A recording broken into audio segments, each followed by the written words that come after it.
Sabdakan oleh Rasulullah Sallallahu Alaihi Wasallam, 4 golongan ini tidak dimasukkan ke dalam surganya Allah, diharamkan dari surganya Allah, dan juga diharamkan daripada kenikmatan-kenikmatan yang ada di surganya Allah Subhanahu Wa Taala.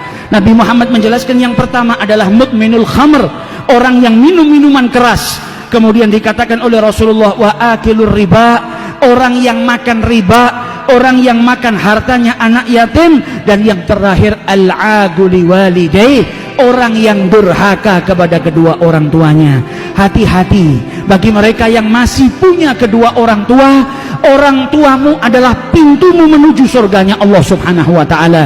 Orang tuamu adalah sarana yang paling mudah yang Allah berikan kepada dirimu untuk engkau menuju surganya Allah Subhanahu Wa Taala. Orang tua yang disebut oleh Allah setelah penghambaan kepada Allah, wabil walidaini ihsana. Oleh karena itu Imam Hasan Al-Basri ketika ibunya meninggal, beliau menangis luar biasa. Ketika ditanya, engkau ini imam, engkau ini ulama besar, ditinggal mati oleh ibumu, menangis seperti ini, seperti orang yang tidak berpendidikan. Kata beliau, aku menangis bukan karena gaddarallah, aku menangis bukan karena wafatnya ibuku, karena aku menangis karena ada satu pintu surga yang tadinya terbuka untukku, hari ini ditutup oleh Allah Subhanahu Wa Taala.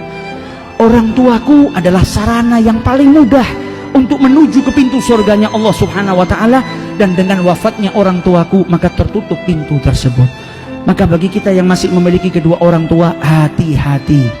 Jangan sampai kita mengangkat suara kita melebihi daripada suara orang tua kita. Jangan sampai kita mengangkat suara kita tidak sopan kepada orang tua kita. Dan itu pun dilarang oleh Allah Subhanahu Wa Taala dalam Al-Quran.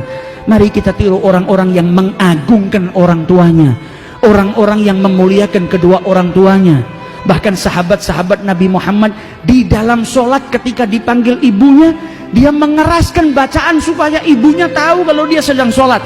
Selesai sholat dia keluarkan beberapa ekor kambing, dia sedekahkan di jalan Allah agar diampuni oleh Allah, karena tadi meneriakkan suaranya supaya ibunya tahu kalau dia sedang sholat. Sabdakan oleh Rasulullah Sallallahu Alaihi Wasallam, 4 golongan